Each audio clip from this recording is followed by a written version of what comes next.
Welcome back to the HR show. And joining me is my guest at this time. She is one of my longest friends that I've known since, God, what, 1994? Something like Must that? be. Yeah, Yeah, must be. geez. God, now I'm feeling old. She is also one of the most successful female entrepreneurs in the UK. And it's a privilege to welcome Katie Street from Street Agency on the show. Katie, how you doing? Oh, thank you, Andy. And what a lovely introduction. I'm not sure if that's entirely true, but I'm gonna say yes, definitely. One of the Just, leading just, female entrepreneurs. I'm just up for it. Just do it. You're everywhere at the moment, aren't you? You've Well, got. we've had a very busy pandemic, let's say. In fact, we've probably been one of the lucky ones. And I think I put that down to us kind of practicing what we preach. We've actually grown amidst the pandemic. So from that point of view, yes, definitely. We're growing. We're growing very quickly. And yeah, I'm excited to be here and be in business.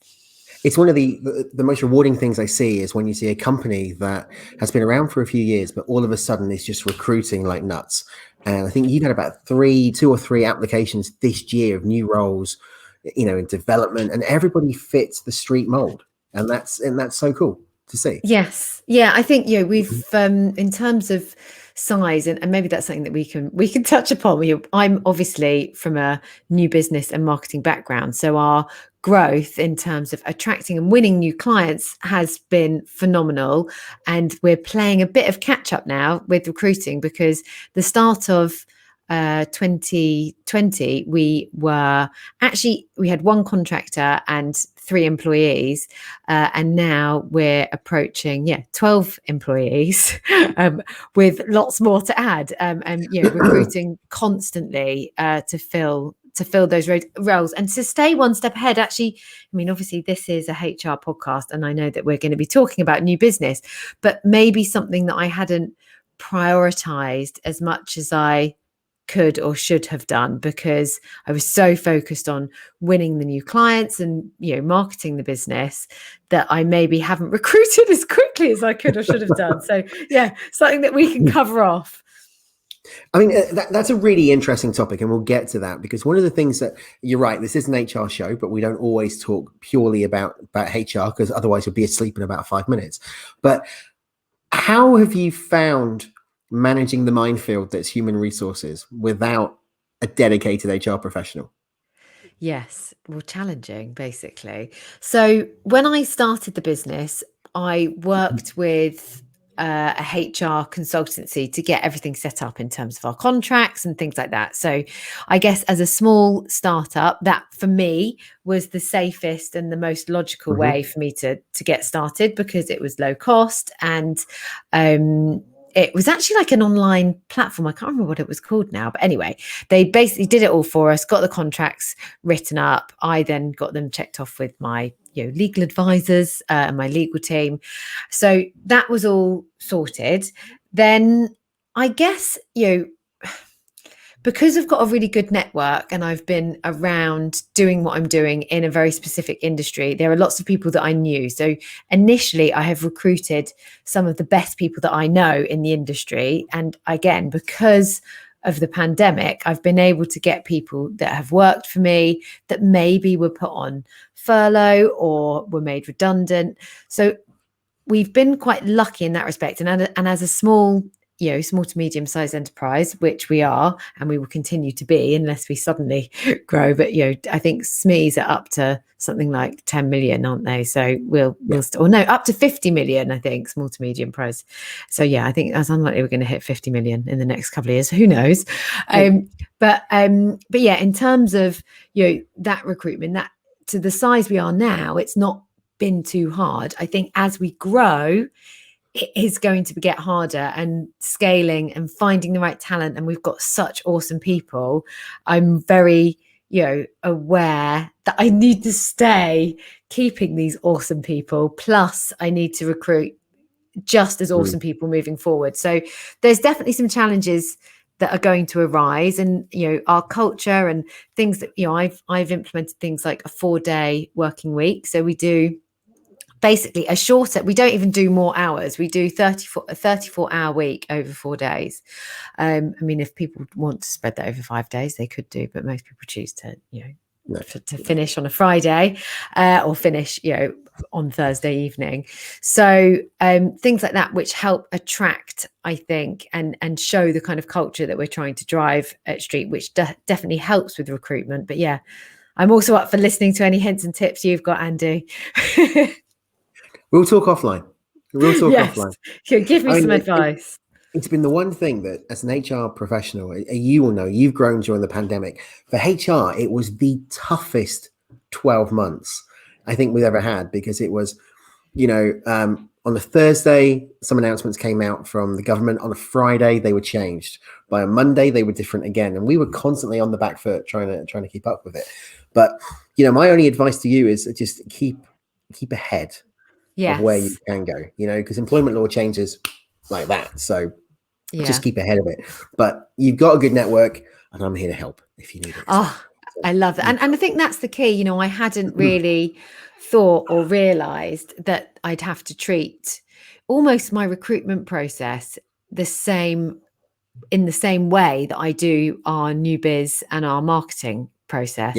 So I'm playing, and I guess that's my naivety as the company's only 2 years old, or just over 2 years old now, as someone that has always been responsible for new business and marketing. I know that inside out. I hadn't really understood the importance of, certainly as a service-led business. So for those of you out there that don't know what Street Agency is or does, we are a marketing agency for agency. So our people are so important. We're not selling a product, we are selling a service. And if we don't have brilliant people, our business falls flat on its face. So recruitment is so incredibly important to us, and needs to be given a lot of attention in order for us to grow and succeed. It's exactly the same when I started my business up during the pandemic. I don't know why I did that, but when I set up Jurassic back in the day, it was kind of like, I've been an HR professional for 20 years. I can just walk into running a business. It's absolutely fine. Same as you in terms of the new biz and marketing. And you don't realize exactly how much extra work has got to go into setting the business up. That's the easy part. It's the keeping it legit afterwards. But we've skipped way ahead, because I want to take you back. I want to go back in time. That's my other show. I want to take you back to the beginning and talk about you, because you born and bred in Bournemouth. In Poole, but your career has taken you across the country, namely to the capital. Yes. So I actually grew up in the New Forest, and then we met when I moved schools and my parents got divorced, and I came to Poole and went to the same school as you did. And I never really knew what I wanted to. I don't know about you, Andy, but I never really, I was always quite a gobby cow, let's say, but I knew I was good at talking, and I think for quite a while I thought I might be a TV presenter or something, and not that I'm not academic, but I'm just not, I don't have a very good concentration span, I guess. I'm not very, I get distracted very easily, which is actually why my job really suits me now, because I get to work on lots of different ideas for lots of different clients all the time. So it suits my rather distracted mind. But quite young, I got into, after leaving school, I didn't take the normal route. I didn't go to university because I didn't really know what I wanted to do. At one point, I thought I might be a hairdresser because my mum owned a hairdresser's. This is how basic my knowledge was. Then I was like, oh, no, I don't really want to do that. It's a bit boring. I've got too much brain power for hairdressing, although I quite liked the creativity of it. And then was like, I'm just going to study business. And my dad was a solicitor. So then did an apprenticeship in business and worked in a solicitor's, and then got my apprenticeship. And then I was like, well, actually, I had some inheritance coming to me when I was 18. And so I was still super young, only 17 at this point. Had finished and got my equivalent of A levels as a GNVQ in business. And then was like, okay, I'm going to get a job and I'm going to use my inheritance to buy my first flat, as lots of my friends were going off to uni. But I had no idea what I wanted to do. So I thought, well, I'm going to just go and work somewhere and see how I get on. And I was incredibly lucky. I got a job in Poole at the time, at a company called United Advertising, who own the title that I worked on, which was Exchange and Mart, and got the most brilliant induction to sales and marketing, a very intensive 2-week training course at the age of 17, and ended up being their best salesperson. They didn't put me on the kind of personal, ads where people would, not personal ads, but the ads where people would be phoning in to advertise their own car. I actually got put straight across into the motor trade. They must have seen something good in me. So I got put straight across to deal with, the B2B side of it and dealing with motor traders and much bigger value accounts, and absolutely smashed it. Ended up being their best ever salesperson, the first person that they ever got out doing field sales, and did so well at it. Ended up moving up to London and then got jobs with big lofty titles like FHM, and worked at EMAP across all of the male titles actually, which was really good fun. And then went into the drinks industry and worked, client side, leading marketing, and then eventually got across to the agency world, which, to be honest, was the best move for me ever. I've had a fantastic time working with agencies, and it's got the diversity, it's got the ideas driven culture that really suits me, which is quite fast paced, always looking at different ideas for different clients. So it's really all luck rather than judgment or planning. I've just got myself into a place that I've loved quite by accident. And if anyone wants me to be a TV presenter, that's still one of my life ambitions. Yeah, same with mine. But I think we have to compensate that by doing a podcast. Yes, exactly. That's why I now get to talk to, the industry that I guess know me, that I've grown up in, and interview agencies and brands on the podcast. I host my own webinar. So I'm flexing my presentation skills and, doing stuff that I love, which actually, do you know what is so important? I always say that to all of my staff. If you're doing what you love and the bits of the job that you love, then it will never feel like you're going to work, and you're always going to love your job. So that's a great place to be. What a story. I mean, just thinking about, excuse me, what a story from humble beginnings back in Dorset to really kind of taking the world by storm in terms of advertising and marketing. And we'll touch on the podcast as well, Word on the Street, season 4, I believe, but we'll talk about that a little bit later on. So you've worked in agency, you've now come back home. Yeah. Obviously things change. You've got a little one, you've got a little girl, same with me. Talk to me about what it was like managing the work life with the home life, because that's something that as a bloke, you don't really take for granted, right? You have the child, you take your 2 weeks paternity leave, you go to work, you come back, the wife deals with it, etc., etc. But how have you made an impact? What's your tips for those that are do you know what, it's not easy, and as you know, Andy, I've been a single mum pretty much the whole time. So Lola's dad wasn't around, so I didn't have from her being 13 months old, it was just us. And although I've got some amazing friends and family, even my mum, is not, she's, my mum's got bipolar, so she's not always been the most reliable, pair of hands. So it hasn't been easy, if I'm honest, but I was determined to, I wanted to send my daughter to private school. I've always had a really good work ethic, which I think, hopefully has rubbed off on her. She's 13 years old now. She's incredibly responsible. She is in fact, she was getting cross with me last night because we went to a friend's house and stayed out too late on a Sunday night. She was going, "Mummy, we need to go home now. I've got work to do. I need to be revising." She's so conscientious. She's so much better. Yeah, she's so much better than I am. But I think, as a parent, you've got to do what feels right.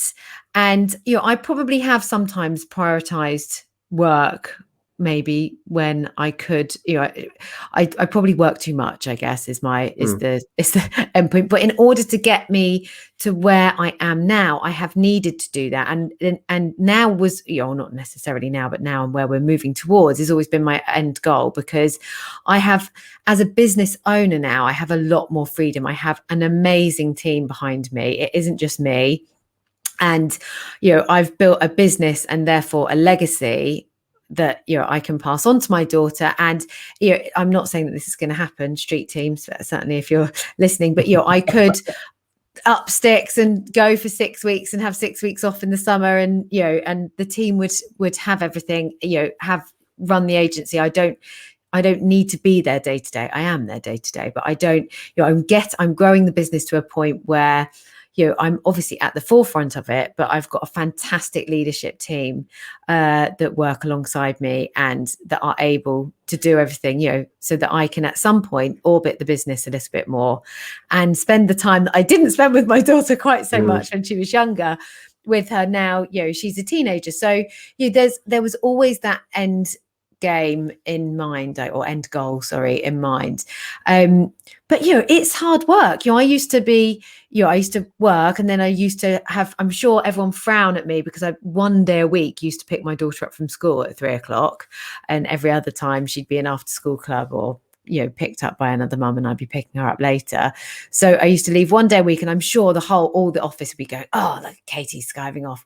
But really definitely was not skiving off. I'd be going home, feeding my daughter, spending some quality time with her, then logging back on in the evening, and often working, well up to midnight. And this is, as an employee, for businesses that I had no shareholding in sometimes. I mean, I have had shareholdings and been a director at other businesses and sat on the board of other businesses, of course, where you're expected to do more of that. But I've just always been that way. It's always been, I feel very responsible. I want to do well.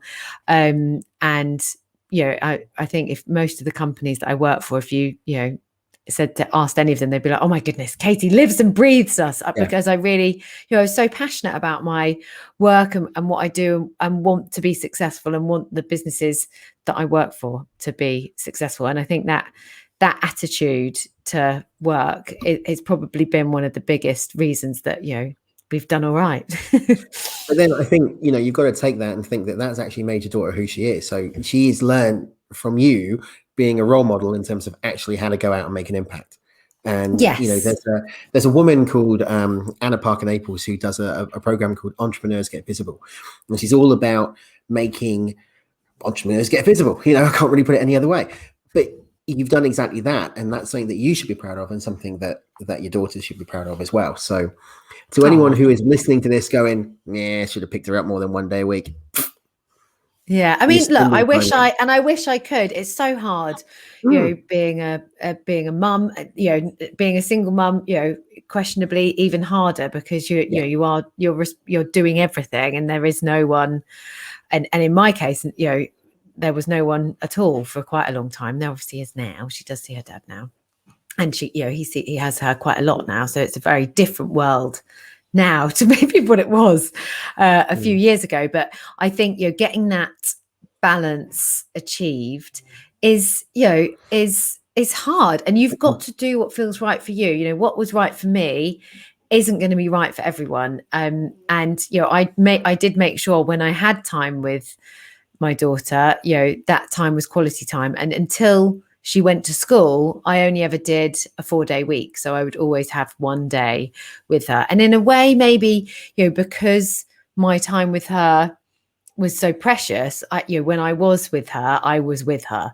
That was it. I wasn't sat looking at my phone. I wouldn't do any work until she was in bed, and invariably she'd be asleep, hopefully by about 6:30, 7.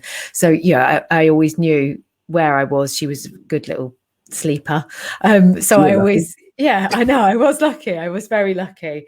So it worked for us, but that, everyone's different. And that's the thing with being a parent. You can't really give or take advice. I think you've got to, well, you can, but most of the time, I think as a mum, I've gone with what's felt right for me and my gut feeling. And that's been the right way for me, but it's not the right way for everyone. What's been your biggest challenge then? Has it been being a single mom? And there are podcasts out there that you've done that you've gone into more detail on the story. Um, Yes. and you know, and I'm not going to ask you to go through the story. It's not fair on you, but it's, you know, what's been the biggest challenge for you? Setting up the business and making a career there, or being a single mum in the modern working climate? Do you know what? Good question. I don't really see it as separate things. Because it's my life, I guess. So I just sort of see it as one thing that I have to do. Um, and I guess it has been hard at times, but I've definitely never found being a mum hard work. Mm. I enjoy my daughter. I mean, gosh, we have our moments. Like I say, she's telling me off last night. So, but we have an incredibly close relationship now, which, it very open, very honest. I speak to other school mums. Lola tells me everything. There's nothing that I don't know. She's comfortable asking me everything. And if I had been a different kind of parent, then maybe she wouldn't be comfortable doing that. And other mums have even said to me, gosh, I wish I don't know any half the stuff that you know. So I'm really thankful for having that relationship with Lola. I think, that's important to me and to her and to us. And we are, I guess, friends as well as mother and daughter, which again, if I'd look back, I'd be like, oh, I'd never want to be friend. I want to be the mother. I want to be in charge. And I am the mother and I am in charge, but we're close. And that is really important because I never had that for me, that's important. I never had that with my mum because she was quite poorly from when I was I probably did have it until she was about 12, and then she had a nervous breakdown and has bipolar. But I never told my mum anything. I didn't have a close relationship with her. I didn't feel that I could talk to her about stuff. So for me to have that with Lola was important. So that's kind of how I've parented her, I guess. So I've never found it hard. I've always tried to go with what feels right.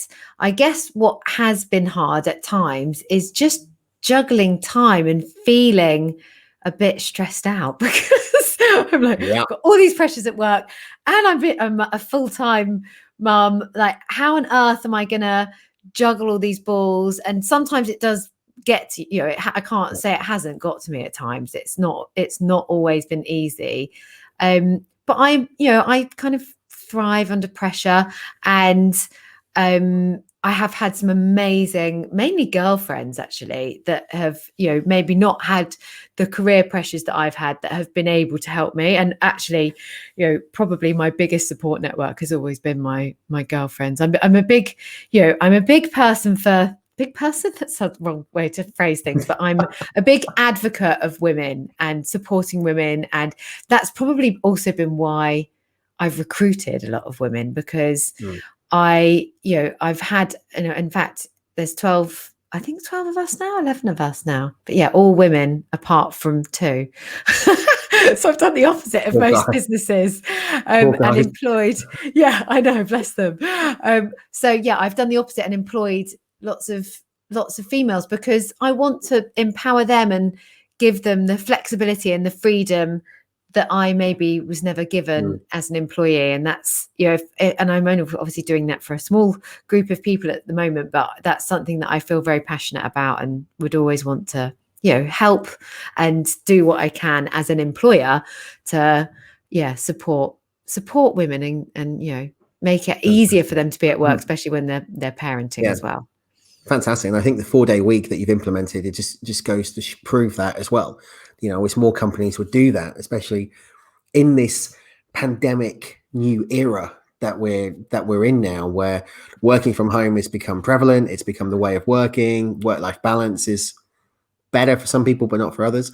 So full credit to you. Now, I've got to go back on one thing that you said about Lola and your daughter being a good sleeper. How the hell did you manage that? I've got a 3-year-old and she's up at 6 o'clock every morning.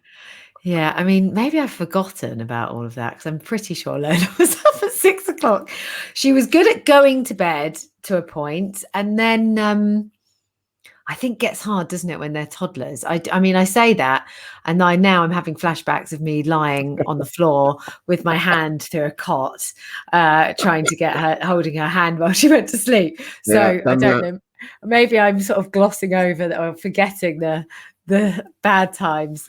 But Selective on the memory. whole, she was quite, on the whole, she was pretty good. I also was probably a bit naughty and used to let her come and sleep in bed with me. But also I was a single mum.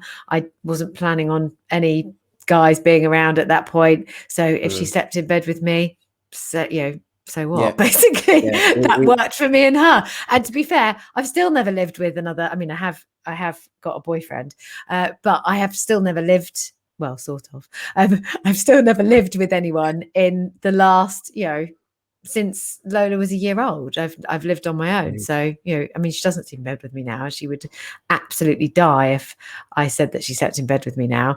But, she did until quite recently, and actually she probably does occasionally when it's just me and her. We'll go watch a movie in bed together.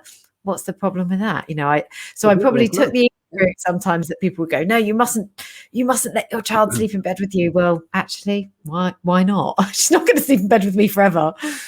I kind of go, if they are in tears and completely bawling their eyes out and causing them distress, if they come in with us and they're happy, that's fine. Wouldn't do it every night, but no. And that's the thing. Like I said earlier, it's about doing what works for you. And sometimes I would let her. We'd have her bottle, and she'd fall asleep in the bed with me, and I'd be like, do you know what? Just let her stay in bed with me. If she sleeps and I sleep, we're both happy. So it doesn't matter. We're both going to be functioning in the morning. That's Exactly.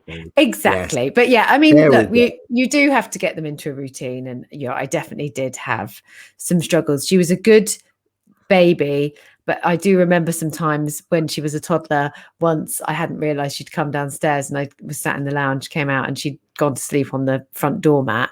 So there were definitely some times where she wasn't sleeping brilliantly, but on the whole, she was pretty good. Oh, bless her. She's going to love hearing this back.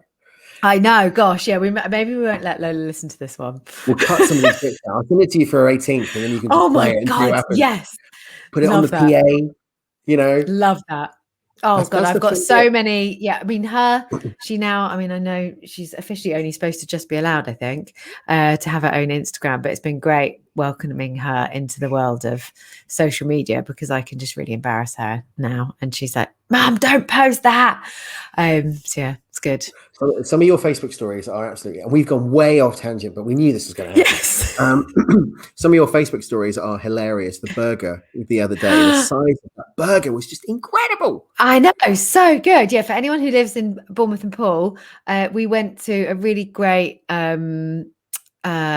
restaurant called the Lazy Fox, and they have an amazing selection of burgers, and Lola's was called, I can't remember what it's called, anyway, something amazing, but it was basically like a burger with a hash brown, bacon, an egg, and they cut the top out so that there was a little circle around where the yolk was.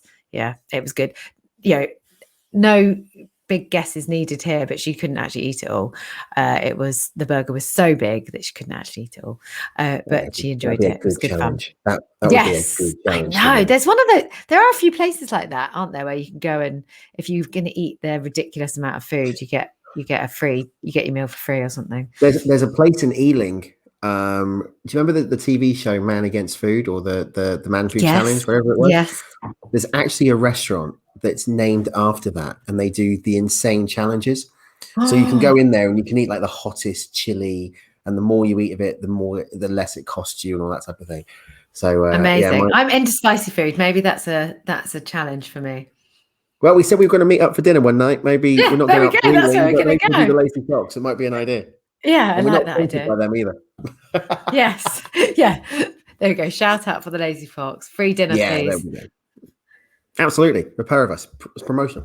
All right, so let's move on. So you've set up, you've done really well. The pandemic's kicked in. I can't believe Street's only 2 years old. I thought you'd been running longer than that. So the fact that you've got a 12-man team already and recruiting within 2 years is phenomenal, and a testament to you and your team. So congratulations. Let's talk about new business, because that's the bread and butter of why we're here and what you're doing. How difficult is it for individuals and for companies to go out in this day and age and win new business? I mean, it isn't easy, and it's usually the companies that we work with biggest challenge. Hence, I've got a very fast growing business, I guess. And we tripled in size amidst the pandemic in our second year, and we're planning to at least double in size again this year. And fingers crossed, we should get there. We're well on our way. So it is possible. There are businesses out there that are doing it, but a lot of businesses struggle with it. And I must say, I truly stand by what we do as a business. And the reason that we have grown is because I have practiced what we preach. And that really for us has just been deploying helpful content and the way, I've used the platforms that I'm comfortable with. So I do host a webinar where we have, nearly 1,000 agencies join us every single month, or that are signed up to join us every single month to engage with our content and learn about how they can attract and win new business. So all I do is I take time. So if I just talk about it from Street's point of view, I understand the problems that my potential clients have got. I know who my audience are. I know what their job titles are. I know the problems that they face as a business, and I put content out into the market that helps them solve that problem. And there are lots of, other clever things that we do to make that happen, which I will touch upon. But essentially, the starting point for any good new business and marketing strategy is: what is the needs of your audience? What is their problem, or why do they need your product, or why do they need your service? And what problems are they facing as a business or as an individual that you can help them solve? And then providing a marketing and content strategy that talks directly to the needs of that audience. And it really is, I'm making it sound very simple, but if you've got that bit right, if you truly understand why your audience need to buy you, and you make it easy for them to understand how you're going to be able to help them solve that problem, then you're more than halfway there, I would say. So that's the starting point. So how do you go about doing it? How do you go about doing that then? Is that more a case of doing a brand analysis and looking where they are in the market and looking at what their competitors are doing in terms of competitor analysis? And then So we marketing look a at proposition based on that?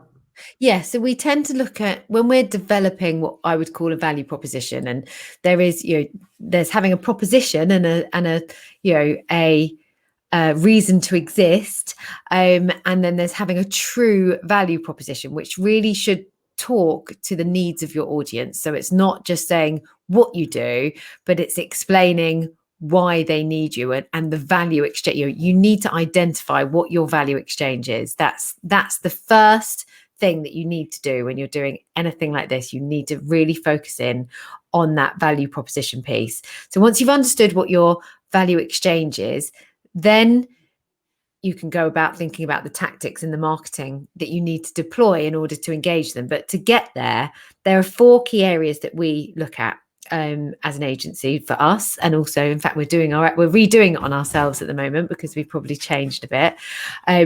But those 4 areas tend to be, oh, sorry, hang on. My daughter's just come in, as you do, mid podcast. So there are 4 key areas that we tend to look at. First of all, we look at the marketplace. So we will tend to do quite a bit of market research and look at the key industry titles and any other kind of desk-based research that we can get our hands on to look at what trends are happening in the marketplace. So what is the industry saying is going on? What problems have the industry, press, etc., identified? So we'll use, for us in the marketing industry, we'll use things like McKinsey reports, we'll use IPA, we'll use Marketing Week, we'll do lots and lots of desk-based research and start to pull that together. We'll then, as you alluded to, Andy, also look at their competitors and their peers, and not just look at what they're saying on their website or what we believe their value proposition is, but look at what are they putting out on their social channels? How much engagement are they getting? What subjects are they blogging about? What types and style of content are they pushing out to the market? Are they putting out webinars? Are they putting out podcasts? Are they putting out, large scale events? Are they, developing insights and blog posts? Are they guests, featuring on other people's podcasts? Whatever it might be, what content are they pushing out? What engagement are they getting, and what subjects are they talking about? Once we've looked at the competitors, we'll then also look at the internal brand. So what's their vision, mission, who do they want to be, what is it that they actually do, so that we've got a really strong understanding of that. And then last but not by no means least, in fact probably the most important, is we look to actually engage directly with their customers. So the people that are actually using them will usually try and do some form of interview and actually speak to them and understand what is it that they truly value about working. So for us, that's agencies. So what is it they truly value about working with that agency? It's because it's often very different to what the client may think. Sometimes we do polls, and we'll send out, if we're doing qualitative research, we'll tend to actually pick up the phone and speak to people. If we want quantitative stuff, we might, dependent on the type of client that we're working with, we might send something out, do some kind of poll or, survey to speak to their audience. And once we've done all of that, we kind of pull it all together and we look at, okay, so what trends were there? What are the key problems that maybe we saw across all of those 4 different areas? And then we'll go, look, these are the problems. This is what you offer. Here's the clear mapping of the true value between each. So we think these are the key areas that we should talk about. And then we'll stress test that, and we'll often then put that in front of clients as well to see, which one would they be more compelled to buy from, or to speak to. So that's the starting point of the value prop piece. So, wow, first of all, I mean, it's a lot of work. Wow, that's far more, and this is my inexperience in layman and maybe just not appreciating it, much more than I expected would go into that. I got to admit. How long roughly does that take from start of the process to that final stage that you were talking about there? I mean, we actually get there pretty damn quick, to be honest, because most of our clients don't want to hang about, right? And I know how painful it is developing a value proposition, having worked within the agency world for many, many years, and you've got various stakeholders that you need to convince, and then the CEO doesn't like it, or someone on the C-suite wants.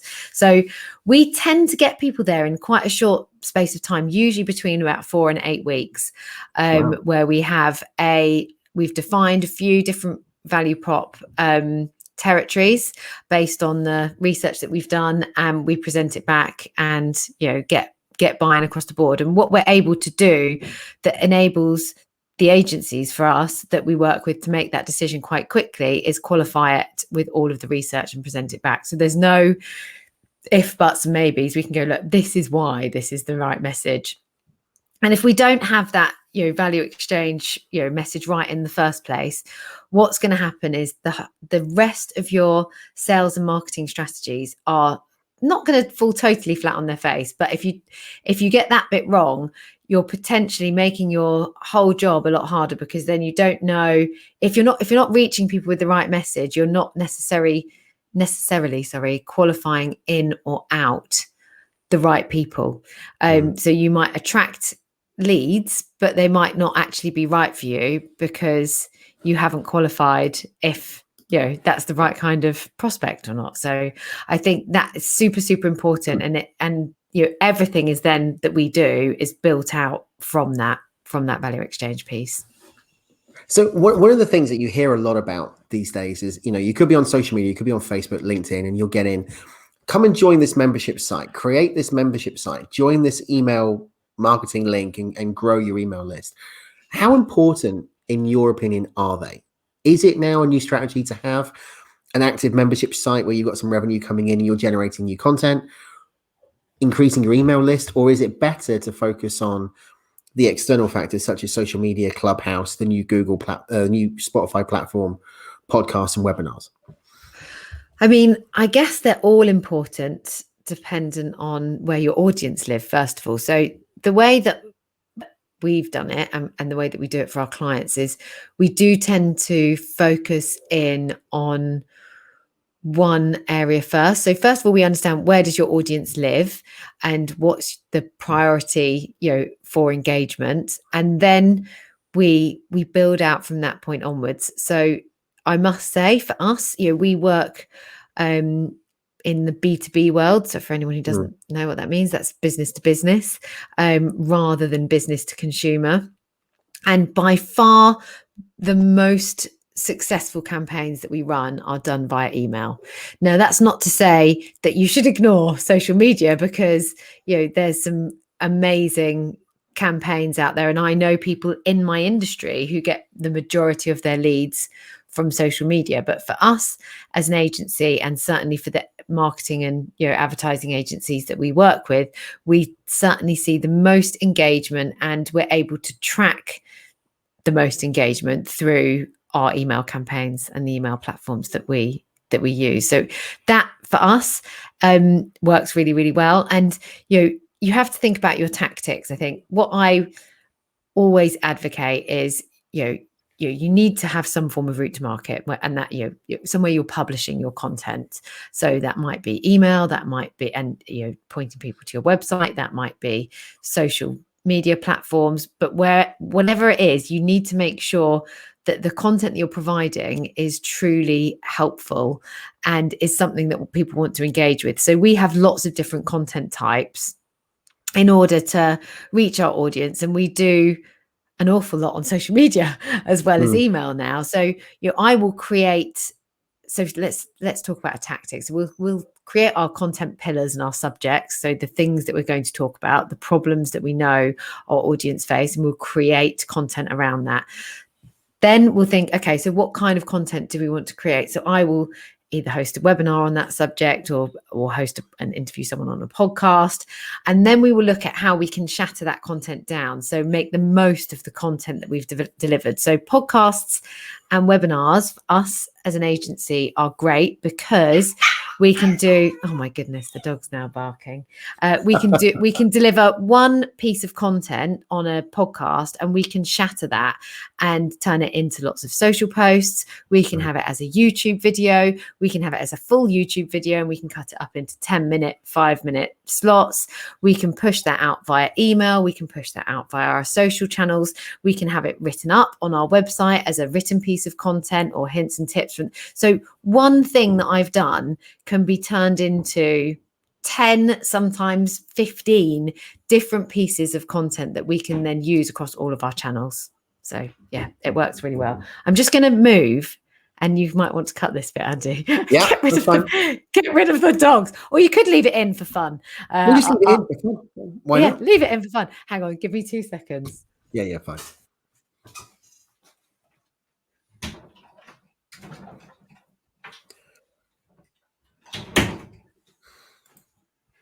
There we go. I'm back. The dog has gone. That was easy. Yeah. I thought it was going to be longer than that, but no, that was fine. 2 seconds. Look at that. See, I'm quick. Speedy. Speedy Gonzalez. Ay caramba, as we would say back in the day. It's fascinating what you just explained there. It really is, because I've been in the podcast world for about 15 years now, doing entertainment based, hobby podcasts, not what I would say proper. But suddenly when you start doing a business based, link to your organization, like the HR show, it's inspiringly different about how many pieces of content you can take out of one thing. We've been running now for about 45 minutes, this interview. This could feed my content for a month. Yeah. Exactly. And I think that's the thing, is you can't just think of, and that's what's great about things like podcasts. Not only are they going to be pushed out on Spotify and Apple Podcasts and where, all the other platforms that are available for listening to podcasts, but you can then pop that content onto your website. You can then, like I say, shatter it down and use it in lots of other mediums. And it's something that can live and breathe for a lot longer than, just the day or the week that it's published. So it is a really, I love, sorry, there's still banging and stuff going on, which I can't it's fine. quite work out where it's coming from. Gosh, it's a good day to be podcasting, my rather noisy house. I'm just glad that my daughter's still having a nap. Otherwise she'd be knocking on the door saying, Daddy, can I come in? I know. I think my daughter's doing something in her bedroom, which happens to be right behind this now. The home office, which we are all used to. But very excited. I had a lunch. I mean, life is definitely getting back to normal right now. So what we're sort of mid to late June, 2020. What year are we in? 2021.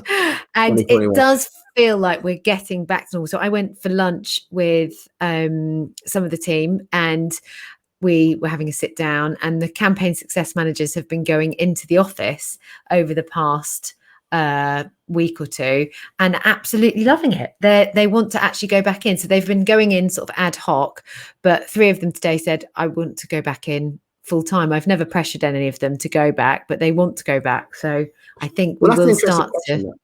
Yeah, that's an interesting question to raise to you, because earlier today, we're recording this on what should have been Freedom Day, June the 21st, Yes. 2021. It should have been. It's not, though. Yes. There's a report going out from the Daily Mail where it's come out from Whitehall that there's a report coming out, there's a pitch going forward that employers are not going to be able to force employees to go back into the office, that there has to be a legal, valid reason for them to go back in. So as a business, I mean, I've got my own views on it as an HR person. I've seen it from both sides. As an employer, what's your take on that? Do you think that it kills industry by being at home all the time and not being in the office? Or do you think that employees and employers should be back in an office environment for that collaboration piece? Oh, do you know what? It's a tough one, isn't it? Because I'm not going to give you a straight answer here, I'm afraid, Andy. You never do. I think, something different will work for everyone. So we've worked really amazingly from home and somehow managed to keep an element of culture. Everyone's got each other's back. We've got a really wonderful team of people that have worked brilliantly from home, and we have not lost anything by working from home, I don't think. In fact, in some ways, it's been a lot better for us. However, there is definitely advantages and things that can be done a lot more quickly when you are in the office. So I've said to the staff, we're not going to go back till September because summer is a bit of a funny time sometimes, especially in our industry. People are off. And, I just didn't think going back to the office right now was necessarily the right thing to do because the world is still a bit topsy-turvy. So, but we're lucky that we have a space in a shared workspace, and they've been really, really flexible with us. So we're part of the Barclays Eagle Labs network there's an office down in Bournemouth, which has been great for us. They have been, hats off to Barclays. They've been incredibly flexible with us. So actually we are, we've started to go back in sort of ad hoc. The campaign success managers want to go back in, and I'm all for that. Some of the team don't want to go back in and find it better to work from home. And actually, because of how things have evolved over the last year, we now have staff in London, Isle of Wight, Bournemouth. So I don't have, I'm not going to force everyone into an office because some of them would have to commute for hours in order to get in. But what I do want to make sure is that we do have some collaboration time. So for those that can travel in, as of September, we're going to have 1 day a week where everyone does come in, not forced, but advised that they come in. And then it will just be open. If some people want to be in all week, fine. If some people don't want to be in all week, that's also fine. I will probably mix it up. It works for me, as I say, because I have my daughter who, as we've all just heard, just walked in the room. It's handy for me to be at home some days when she's with me and not with her dad. It's nice for her to be able to come home and her mum to be here. So I will continue to work from home some days. And sometimes it's really going to be better for me to work from home because I spend now a lot of my life on Zoom calls and recording podcasts, and it should be quite a time for me to be at home. It's not quite worked out today, but yeah. So in terms of what I think there's benefits to both, and I'm not one for forcing it. I think I'm letting my team and my staff, make that choice. Other people feel differently. And I'm one company in one specific sector with amazing staff who I trust and I wouldn't have employed otherwise to work hard. Whereas I know not every business has got the same structure, etc. as we have. So it's different for everyone. But for us, as a business with, very qualified staff, it works very well. We do have some junior members of the team who probably would appreciate and could do with a bit more support and being in the office. So yeah, different for everyone. But I think, again, sort of go with your gut, what feels right for you. you kind of made two key references there, and the key one that I want to go with is trust, because a lot of employers are saying they want employees to go back into the office because they don't trust them in terms of Yes. what their work output is. But if you Yeah, wouldn't trust them, why would you hire them? That's my exactly. that's my main argument. I'm with you on that. I trust all of my staff implicitly, and Mm. it would be very obvious. We're a fast growing, small business, so it's going to be very obvious if they're not, Yeah, working, because things won't be getting done. So exactly. I yeah, mean, my role now is I'm very much a consultant. So I'm an HR consultant slash L&D consultant, and one of the clients yeah, that I work with is kind of in a head of L&D type position. And we're not going back unless we want to. It's a case of you can go. The office will be open Tuesday, Wednesday, Thursday. If you want to go in, you can. Monday, Friday, we're all at home anyway, which is great. And with the office being in Yeovil and I'm in Weymouth, so you know what the drive distance is between that, about 45 minutes. I go in once every week, and that's yeah, enough for me until I get in. I see somebody different, and that's fine. But that ability to be able to do my role online has opened up so many new avenues, which is yeah. a testament. I'm with you on Brilliant. that. And I think it's actually an exciting place that we're in now, where we have so much more flexibility as businesses to be able to work in different ways. And I hope for most companies and employers, it's opened everyone's eyes to actually you can work from home. People aren't just Yeah, skiving off because yeah. because my business has grown, with us all working from home. And if we were skiving off, that wouldn't be the case, right?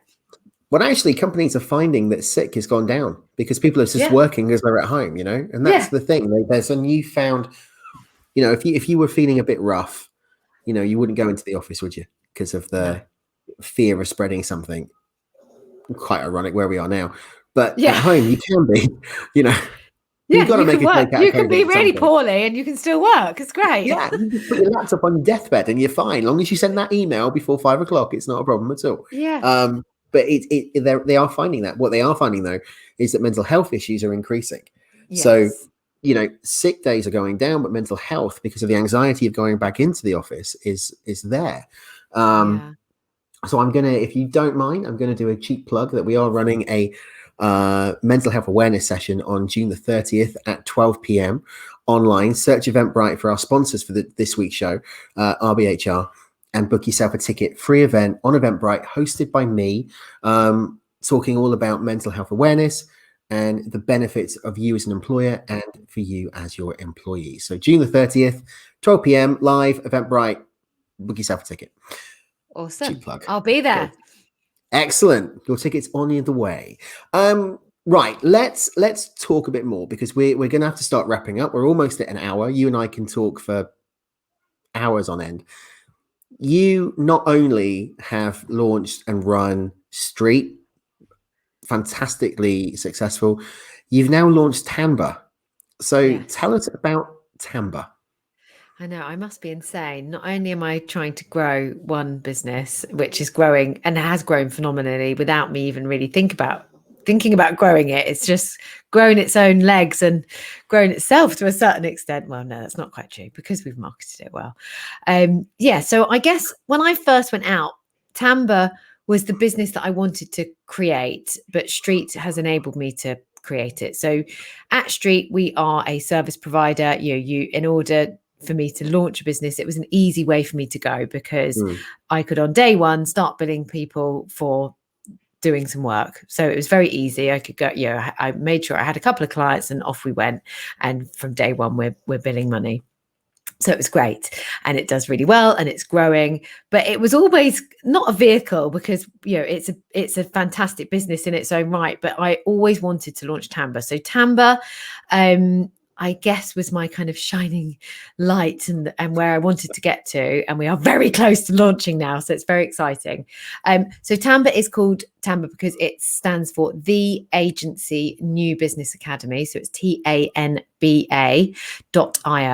and it's a learning and development platform for anyone in the world of agency new business to learn how to market their business better and attract and win more new clients. So the Academy has everything on it, from training programs that you can work through from some of the best people in the industry. And it isn't just about me teaching someone or people, up my way of doing things. We really have got some of the best. We've got content on there from people like Blair Enns. We've got some amazing people that are, very, very well thought of, as well as me as well. But within the industry, talking about how they've done it, or things that they've seen that have worked really, really well. So we've got insightful content that mainly in video format that you can save down to your dashboard and have easy access at any point. We've got actual training modules and programs that you can work through, and you'll get a nice little tick at the end and a little certificate. We've got some fantastic partnerships with some of the leading tech and industry partners that you could possibly think of, that we all use to power our new business strategies. We've also got live events that are happening every single week. We've got a hookup with people like Alf and Winmo that gives you insights on I guess, some of the key triggers. So when there's new CMO in place at Pepsi or whatever, that you'd be able to get some highlights so that you could reach out to them. So it literally has everything. It's all of the stuff that we do at Street, we're giving away for free. It's got templates on there to develop your own sales and marketing strategy. Or not giving away for free. There is a cost to it, obviously, but it's not expensive. But it's basically all of that knowledge, everything that we do at Street. It empowers you as an agency owner or an agency team or a head of new business or a head of marketing to learn and do it yourself. So we're basically giving all our years of knowledge away for a very small fee, and a monthly membership. And the idea will be, it's not something that's just for one person within the agency. It literally is for everyone. So whether you're an agency CEO, MD, or you're an account exec, there's content on there that will help you.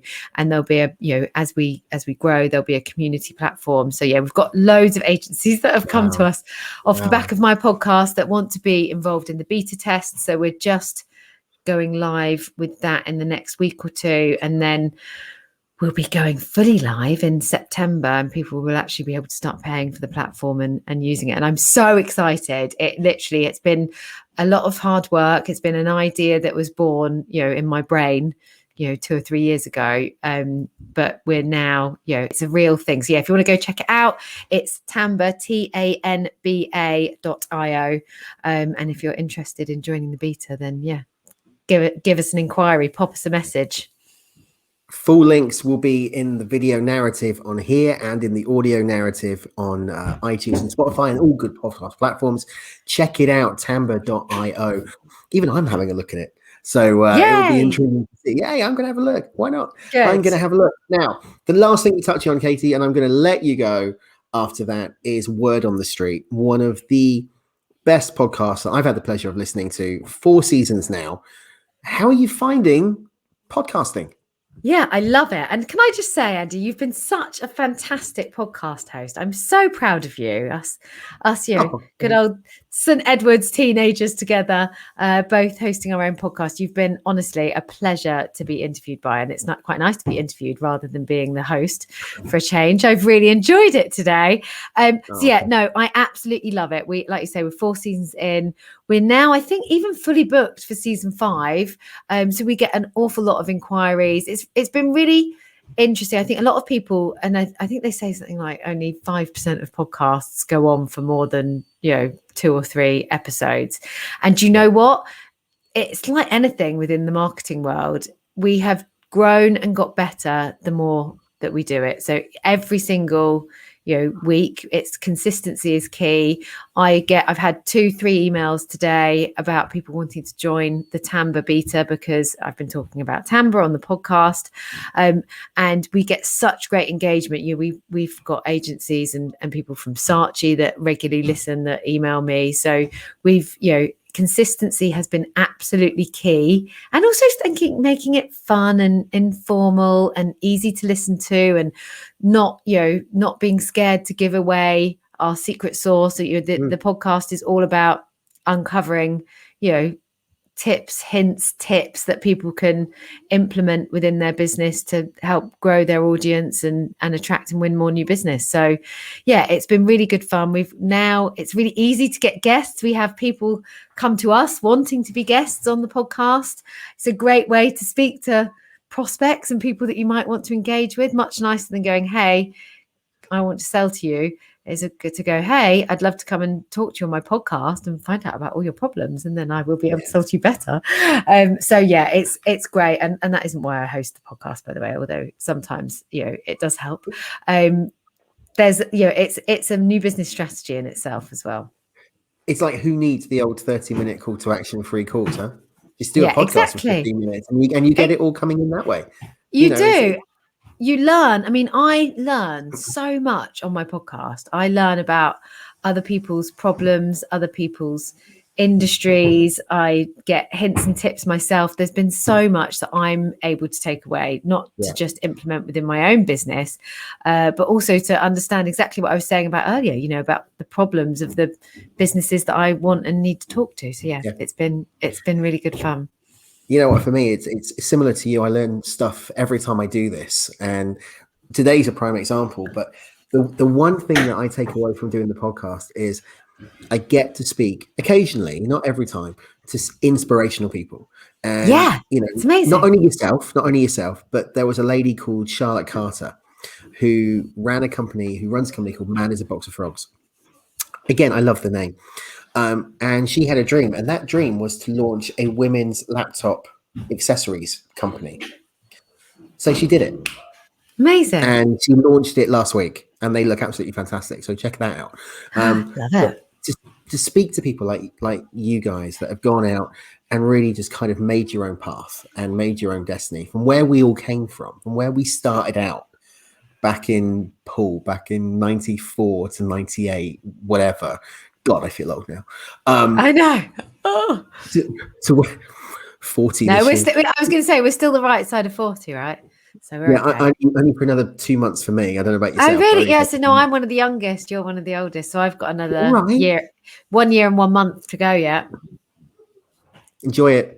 Thanks, Enjoy Tommy. it. The grey hairs are kicking in. Kicking in. Look, it's been, as always, a pleasure to actually chat with you. We haven't chatted like this for a long time. So to have you on the show has been a few months in the making. We've been talking about this since November of 20. Yeah, I know. It's happened, finally. And now it's finally happened. Please don't leave it so long. Come back on again anytime you would like to come back on. I would love that. And we will offer you an offer of letting our next episode be sponsored by Tanba. If that is something that you would like, we will do the HR show sponsored by Tanba. Love to do that for you. Amazing. Thank you. That would be very kind, Andy. Yeah. And I've absolutely loved being a guest. I hope the content's been helpful, as I promise to always, be for all of our clients. So yeah, thank you so much for having me. And yeah, look forward to coming on again, maybe. Please do. Absolutely. Now, if you want to get in contact with Street and find out all about their amazing work that Katie's talked about for the last hour, you can do. Website has been at the bottom of the screen throughout the entire video interview. It's allthews.street.agency. That will take you through to Street. Katie, is there an email address that they can contact you on if they want to contact you directly, or the group? So come directly to me. I am Katie, and that's Katie with an IE at street.agency. Or if you want to email me at my Tanba email address, I will get that too. It's Katie at Tanba, TANBA.io. So yeah, again, either will do. All the links will be in the narratives on both the video and on the podcast feed. All that's left for me to say is, Katie, as always, it has been an absolute privilege to speak to you for the last hour. It's great to see you again. It's great to see how well you've done. And stay on the line for me for just a second. But for now, all that's left for me to say is adios. I will see you next week right here on the HR show. Until then, take care. Thanks, Andy.